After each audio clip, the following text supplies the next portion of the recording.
तो चलो बच्चों चैप्टर शुरू करते हैं। सबसे पहले मैं ऑलरेडी वैसे विलियम डगलस के बारे में काफ़ी बता चुकी हूँ आपको, लेकिन फिर भी 1898 में पैदा हुए और 1980 में ये इनकी डेथ हो गई थी। और वो ही वाज बोर्न इन मेने मिनोस्ता और ग्रेजुएशन करने के बाद उन्होंने बीए जब कर लिया इंग्लिश और इकोनॉमिक्स से, तो 2 साल टीचिंग की उन्होंने याकिमा में, बट टीचिंग उनको बहुत अट्रैक्ट नहीं करती थी, तो उन्होंने लीगल करियर परस्यू कर लिया। और इसी दौरान उनकी मुलाकात फ्रैंकलिन डी रूजवेल्ट से हुई।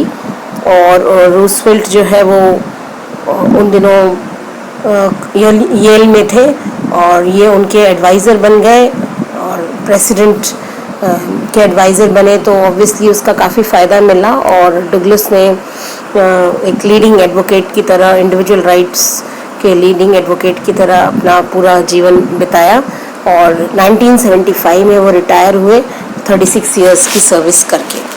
तो फ़िलहाल यहाँ ज़रूरी ये जानना है कि जो उनका ऑटोबायोग्राफिकल अकाउंट है ऑफ मेन एंड माउंटेन्स, उससे ये चैप्टर एक एक्सर्प्ट है जो लिया गया है, जहाँ पर ये तीनों लाइनें बहुत इंपॉर्टेंट है बच्चों, ये ध्यान रख लेना। जहाँ पर उन्होंने एक यंग बॉय की तरह जो है किस तरीके से वो स्विमिंग पूल में डूबते डूबते बचे, और ये पूरी कहानी है कि किस तरीके से उस डर पर उन्होंने काबू पाया, जो डर उस डूबने की वजह से उनके अंदर आ गया था, उस मौत का डर, और फाइनली उन्होंने उसको ओवरकम कर लिया। ठीक है, तो अब स्टार्ट करते हैं चैप्टर। और इसमें ये ध्यान देना है बच्चों कि रीडिंग आप प्लीज़ कर लीजिएगा। मैं कोशिश कर रही हूँ वैसे, क्योंकि काफ़ी लंबा चैप्टर है। तो it had happened when I was 10, तो ये घटना तब की है जब जो विलियम थे वो मात्र 10 या 11 साल के रहे होंगे। हाँ, और इस 10-11 साल की उम्र में उन्होंने ये डिसाइड किया कि अब मुझे स्विमिंग सीख लेनी चाहिए। और एक ही ऑप्शन था, वो ऑप्शन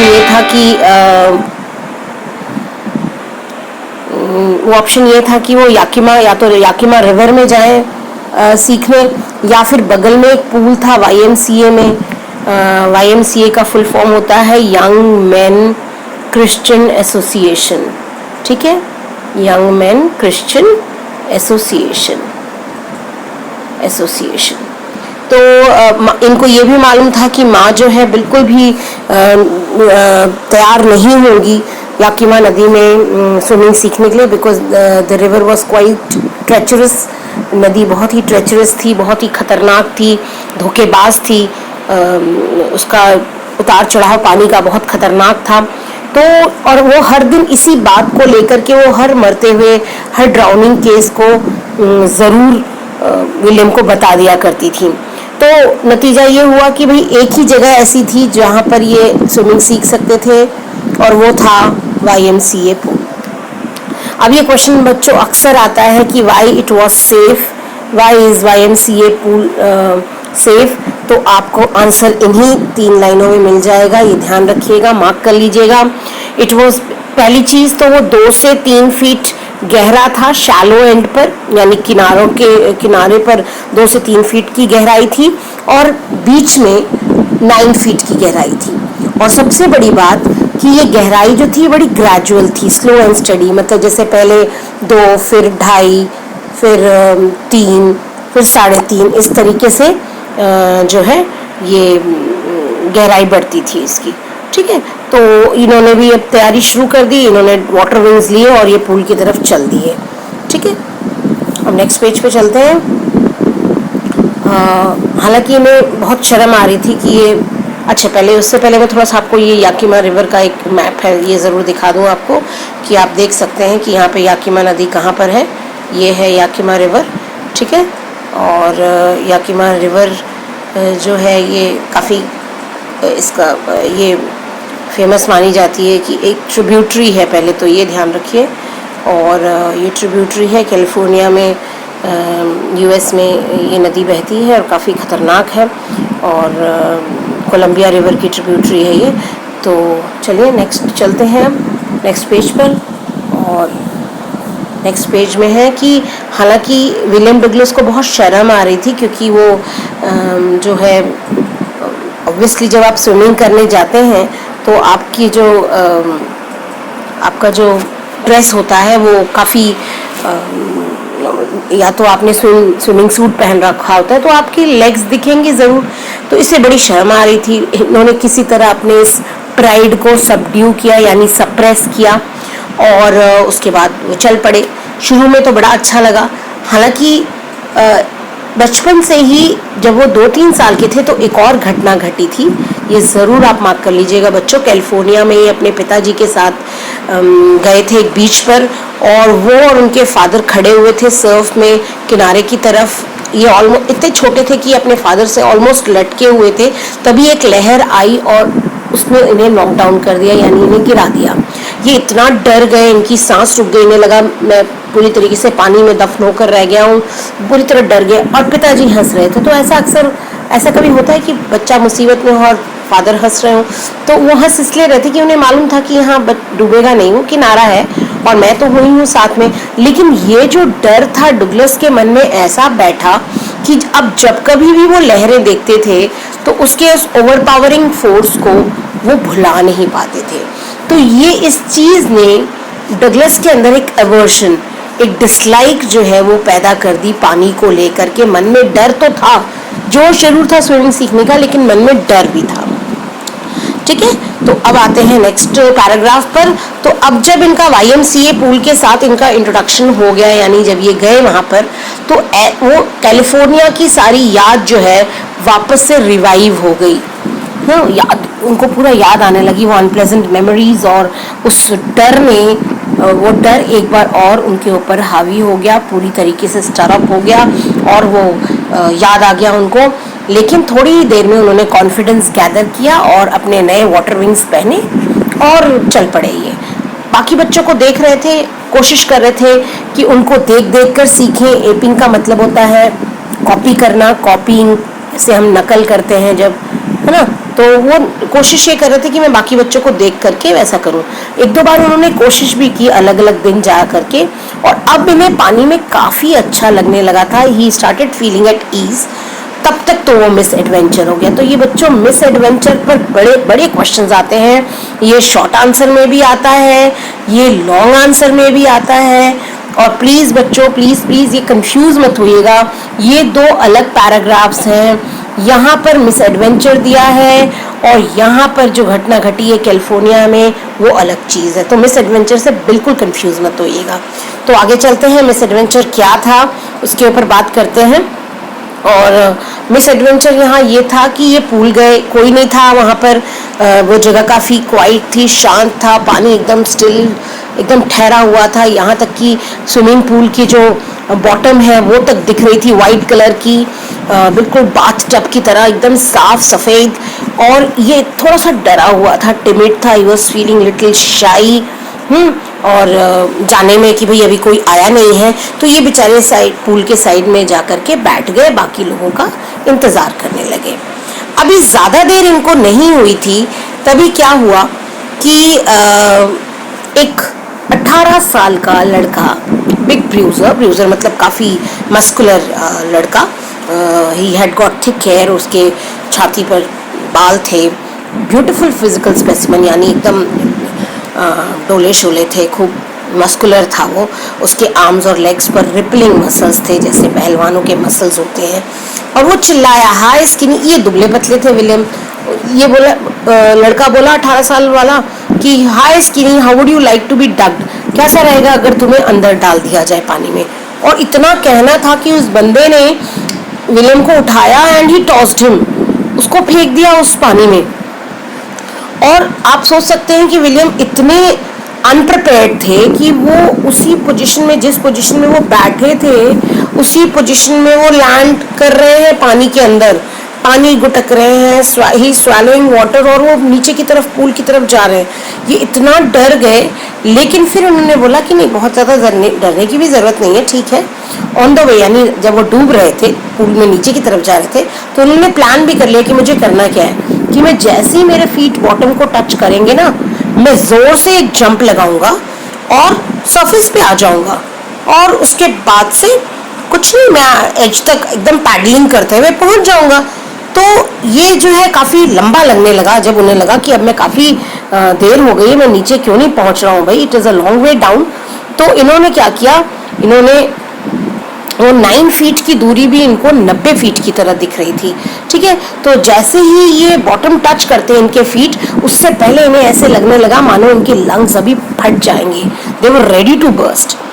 लेकिन जैसे ही इनकी फीट ने बॉटम को हिट किया, ठीक है, इन्होंने पूरी ताकत लगाई, समन मतलब बटोरना, गैदर करना, पूरी स्ट्रेंथ बटोर कर इन्होंने खूब जोर से एक जंप लगाया। तो यहाँ बच्चों स्प्रिंग का मतलब जंप है। ठीक है, ये बिल्कुल कंफ्यूज नहीं होना है आपने। और वो ऊपर की तरफ उन्होंने जंप तो लगाया, इन्हें लगा कि मैं सरफेस पर एक कॉर्क की तरह बॉब करता हुआ यानी उछलता हुआ निकल आऊंगा, लेकिन हुआ उल्टा। पानी में you can not control your movement in upwards direction, आप नहीं कर सकते। तो ये स्लोली नहीं ऊपर आने लगा। जब इसने आंखें खोली तो फिर ये क्या देखते हैं कि अरे ये तो कुछ नहीं, सिर्फ मुझे पानी ही पानी नजर आ रहा है, और पानी भी जिसमें येलो टिंच था। येलो टिंच का मतलब गंदापन लिए हुए पानी। अब जो पूल का पानी था वो काफी डिस्टर्ब हो चुका था। अब ये पैनिकी हो गए, अब ये he was quite afraid, he was afraid now, अब डर गए। अब इन्हें लगा कि नहीं, लगता है मैं डूब रहा हूँ, और इन्होंने हाथ अपने पाँव मारना शुरू किए टू ग्रैब अ रोप, जैसे किसी ने रस्सी फेंकी हो। लेकिन हर बार जब ये हाथ मारते अपना, तो ही क्लच्ड ओनली वाटर, क्लच्ड मतलब ग्रैब, सिर्फ पानी उनके हाथ में आता। ये सफोकेट होने लगे, इनका दम घुटने लगा, ये चिल्लाना चाहते थे लेकिन आवाज़ बाहर नहीं आई। इनकी आंखें और नाक, इन्हें ऐसा लगा बाहर आ रहा है लेकिन मुंह नहीं आया। मतलब कहने का ये कि एक दो पल के लिए तो ऐसा लग रहा था कि आंख और नाक में से पानी नहीं जा रहा है, लेकिन मुंह से तो लगातार पानी जा रहा था। अब नेक्स्ट पैराग्राफ हम कंटिन्यू करेंगे अभी। तो अब ये पैराग्राफ शुरू करते हैं।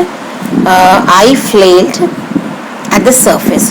फ्लेल्ड का मतलब बच्चों होता है कि जब आप बहुत ही विगरसली अपने हाथ पांव मारने लगते हैं, थ्रैश करने लगते हैं, तो उसको कहते हैं फ्लेल्ड।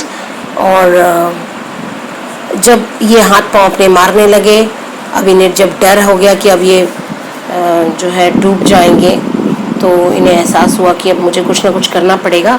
तो ये बस इनका ये पानी पिए जा रहे थे, गुटके जा रहे थे, और ये चोक हो रहे थे। इन्होंने क्या कोशिश की कि अपने लेग्स ऊपर करें, फिर लेकिन लेग्स भी काम नहीं कर रहे थे, देवर लाइक डेड वेट्स, और ऐसा लग रहा था मानो वो पैरालाइज हो चुके हैं, रिजिड हो चुके हैं। कोई ऐसी फोर्स थी जो उनको लगातार नीचे की तरफ खींच रही थी, और ये चिल्लाए लेकिन सिर्फ और सिर्फ ऐसा लगा पानी ने उनकी आवाज़ सुनी। और फिर ये लंबी उस जर्नी, यानी वो जर्नी किसको कहा गया है, वो ऊपर से नीचे की तरफ, बॉटम की तरफ बहने मतलब जाने लगे। और I struck at the water, फिर उन्होंने पानी को और ज़्यादा स्ट्राइक किया, नीचे जा रहे हैं अपनी पूरी स्ट्रेंथ इन्हें ऐसा लगा ही है स्पेंट, एक्सपेंडिंग का मतलब स्पेंट, ठीक है ना, स्पेंट। और ऐसा लग रहा था कोई रात का ये सपना देख रहे हैं जिसमें किसी इररेजिस्टिबल फोर्स से लड़े जा रहे हैं, हाँफ रहे हैं, लंग्स में दर्द होने लगी, इनके हेड में थ्रॉबिंग होने लगी। ये सारी चीज़ें बच्चों बहुत अच्छे से आप अंडरलाइन कर लीजिएगा। इन्हें नींद सी आने लगी। फिर अचानक याद आया, नहीं मुझे सोना नहीं है, मुझे थकना नहीं है, मुझे अपनी स्ट्रैटेजी याद रखनी है। मुझे जैसी पुल के नीचे में पहुंचूंगा, मुझे जोर से एक जंप लगाना है। और इन्होंने जैसी और फ्लैट हो जाएंगे, और उसके बाद से अपने आर्म्स और लेग्स को थ्रैश करेंगे, आर्म्स को स्ट्राइक करेंगे, और ये पुल के किनारे तक पहुंच जाएंगे और सेफ हो जाएंगे। लेकिन और अब ये नीचे की तरफ जा रहे हैं, पुल में नीचे की तरफ जा रहे हैं। जैसे इन्होंने आँख खोला, फिर इन्हें और कुछ नहीं, सिर्फ पानी दिख रहा है, येलो ग्लो दिख रहा है, डार्क वाटर दिख रहा है हर तरफ। डार्क इसलिए कहा गया क्योंकि कुछ नजर नहीं आ रहा पानी के अलावा, और वो पानी भी गंदा येलो कलर का। ठीक है, तो अब ये डर गए, अब ये पूरी तरह डर गए। स्टार्क एंड शेयर टेरर, सिर्फ उस डर ने इन पर काबू पा लिया, इनको डोमिनेट कर लिया, सीज कर लिया, इनको अपने काबू में ले लिया। और टेरर वो चीज़ होती है जिसको सिर्फ वही इंसान जान सकता है, जिसमें कोई कंट्रोल नहीं होता, और वही व्यक्ति समझ सकता है जिसने उसको एक्सपीरियंस किया हो। तो ये अंदर चिल्लाए जा रहा था पानी के, ऐसा लग रहा था जैसे पैरालाइज हो गया है और अंदर स्टिफ हो गया है, डर की वजह से रिजिड हो गया था, सख्त हो गया था। और इसकी जो आवाज़ें थी, चीखें थी, ये भी इसके थ्रोट में, इसके गले में ही जमकर रह गई थी। सिर्फ दो चीज़ें ऐसी थी जो शो कर रही थी कि ये अभी भी जिंदा है, एक तो उसकी हार्ट बीट और दूसरा उसके हेड पे जोर जोर से पाउंडिंग हो रही थी, यानी थ्रॉबिंग हो रही थी। ठीक है, तो जब ये पाउंडिंग और थ्रॉबिंग हो रही थी उस वक्त बस ये दो चीज़ें ऐसी थी। तो ये भी इम्पोर्टेंट है बच्चों, ये पूछ सकते हैं कि वो दो चीज़ें क्या थी जो ये साबित करती थी कि विलियम अभी भी जिंदा थे। उसके बाद से टेरर के उस बीच में अचानक जो डरे हुए थे उसके बीच में आया टच ऑफ रीजन। कहा मैं डर क्यों रहा हूँ भाई, मैं अभी जिंदा हूँ, मैं नीचे पहुंचता हूँ और फिर वैसे ही जोर से जंप लगाऊंगा। तब तक तो इनके फीट जो है टाइल्स पर महसूस हुए, उन्हें इनके टोज ने तुरंत टाइल्स को छूने की कोशिश की और फिर उन्होंने कस के और जंप लगाई, लेकिन इस जंप से फिर भी कोई अंतर नहीं पड़ा। अभी भी पानी था। ये रोप्स और लैडर्स आंखें फाड़ फाड़ के देख रहे थे कि शायद कोई रस्सी फेंक दे, कोई सीढ़ी फेंक दे, वो जो रस्सी वाली सीढ़ी होती है, वाटर विंग्स डाल दे, लेकिन कुछ नहीं, सिर्फ और सिर्फ पानी नजर आ रहा था। और पानी भी कैसा, बिल्कुल येलो वाटर, मैं बार बार बता चुकी हूँ आपको। और अब टेरर ने, it had now even deeper hold, अब उस डर ने पूरी तरीके से इनको काबू में ले लिया। जैसे इलेक्ट्रिसिटी, कभी करंट लगा होगा आपको तो आपको समझ में आएगा कि चार्ज जो होती है इलेक्ट्रिसिटी की, वो उसका क्या प्रभाव होता है। और ये पूरी तरह डर गया, कांपने लगा, इसके हाथ नहीं चल रहे थे, इसके पाँव नहीं मूव कर रहे थे, और ये सिर्फ एक ही चीज़ करना चाह रहा था, अपनी माँ को पुकारना चाह रहा था, लेकिन ऐसा कुछ भी नहीं हुआ। तभी अजीब सी एक लाइट हुई, और वो अजीब इसलिए कही गई है, ये देयर वाज अ लाइट कहा जाता है, आई डोंट नो कितना ये सही है। कहते हैं लोग कि इंसान जब मौत के एकदम निकट होता है तो एक ऊपर से एक शक्ति ऐसी आती है जो आपकी आत्मा को लेकर चली जाती है। शायद वो लाइट थी या प्रोबेबली ये टॉर्च की लाइट थी, दोनों हो सकता है। ठीक है, तो अब इन्हें ऐसा महसूस होने लगा कि मैं बाहर निकल रहा हूँ, लेकिन ये क्या, नहीं, ये सिर्फ मेरा वहम है। मैं तीसरी बार फिर नीचे जा रहा हूँ, और अब की बार हवा मतलब सांस के लिए वो जब नाक या मुंह खोलते तो उसमें पानी चला जाता। तो ये अब येलोइश लाइट भी चली गई। ठीक है, तो इन्हें लगा कि अब मेरे सारे एफर्ट्स खत्म हो चुके हैं, अब मैं कुछ नहीं होने वाला, अब मैं मरने के बिल्कुल निकट हूँ। तो ये रिलैक्स फील करने लगे। अब इनके लेग्स में थोड़ी लिंपिंग हो रही थी, लिंपिंग मतलब एक कमजोरी सी महसूस हो रही थी। इनके पूरे ब्रेन पर एक ब्लैकनेस ने, एक पूरा अंधेरा छा गया, यानी धीरे धीरे इनका ब्रेन, इनके सारे ऑर्गन्स काम करना बंद कर रहे हैं। लेकिन उस अंधेरे का एक फायदा ये हुआ कि जो डरे हुए थे, it had wiped out that fear, उस डर को भगा दिया उस अंधेरेपन ने। और अब ये डर नहीं रहते, बिल्कुल क्वाइट और पीसफुली, डरने की कोई ज़रूरत नहीं है, बहुत अच्छा लग रहा है सोना, अब मैं नींद में चला जाऊंगा, कोई ज़रूरत नहीं है जंप करने की, और मैं बड़े आराम से, आई एम कैरिड जेंटली, जैसे कोई स्पेस में आप गिरते हो या बड़े प्यार से फ्लोट करते हो। और इनके आसपास कोई टेंडर आर्म्स भी थे, टेंडर आर्म्स मतलब बहुत ही सॉफ्ट से हाथ, जैसे माँ के होते हैं। और अब मुझे सो जाना चाहिए, और उसके बाद इन्हें कुछ भी याद नहीं। ऑब्लिवियन का मतलब होता है फॉरगेटफुलनेस। ठीक है, फॉरगेटफुलनेस। और उसके बाद से लाइफ ऑफ कर्टन, मतलब ऐसा था कि वो जो पर्दा था जीवन का वो गिर गया, मतलब हमें ऐसा दिखाया गया जैसे मानो वो मर गए। ठीक है, लेकिन अगली चीज इन्हें क्या याद आती है कि ये पेट के बल लेटे हुए हैं पूल के किनारे, खूब वॉमिटिंग कर रहे हैं, और जिस लड़के ने इन्हें धक्का दिया था वो सिर्फ इतना बोल रहा था कि अरे मैं तो सिर्फ मजाक कर रहा था, आई वाज फूलिंग का मतलब किडिंग, मैं तो सिर्फ जोक कर रहा था, मजाक कर रहा था। और कोई उसे डांट रहा था, और उसने कहा चलो चलो, बच्चा मर ही गया था, अब तो चलो सब कुछ ठीक है, चलो इसको लॉकर रूम की तरफ ले चलते हैं। और कुछ घंटों के बाद जब ये घर लौट कर आया तो he was feeling quite weak and trembling, एकदम शेकन था, रो रहा था, बेड पर काफ़ी घंटों तक रोता रहा। उस रात कुछ खा नहीं पाया वो, और बहुत दिनों तक ये हॉन्टिंग फियर उसके हृदय में रहा। और थोड़ी सी भी एक्सर्शन होती तो ये अपसेट हो जाता था। इसकी नीज में वूबली मतलब होता है अनस्टडी फील करना, बहुत कमजोरी महसूस होती थी, पेट में दर्द होने लगता था।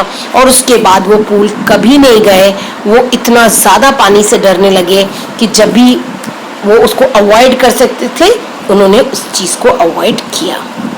ठीक है बच्चों, मैंने इसमें यहाँ तक कर दिया है, इस पैराग्राफ तक आपको बता दिया है। चूंकि वीडियो काफ़ी लंबा जा रहा है इसलिए मैं आगे के वीडियो में आपको नेक्स्ट पैराग्राफ से पढ़ाऊंगी। ओके बच्चों।